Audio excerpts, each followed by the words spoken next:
High tears, உங்களோட makeup strong ப்ரூஃபாக நிற்கலையா? அதாவது நீங்கள் போட்ட உடனேயே ரிமூவ் ஆகிடுதா? அப்போது நான் சொல்கிற மாய்ஸ்சரைசரை எந்தெந்த ஸ்கின்னுக்கு எந்தெந்த மாய்ஸ்சரைசர் பயன்படுத்தணுங்கிறத நல்லா தெரிஞ்சுட்டு ஃபஸ்ட்டு போடுங்க.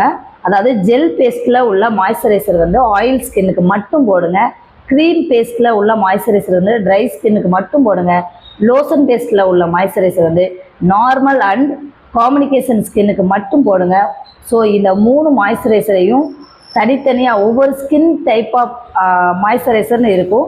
ஆல் ஸ்கின் டைப் மாய்ஸ்சரைசர் பயன்படுத்தாதீங்க. ஏன் அப்படின்னா ஆல் ஸ்கின் மாய்ஸ்சரைசர் எல்லா ஸ்கின்னுக்குமே நிற்காது. மேக்கப் உடனே ரிமூவ் ஆயிடும்.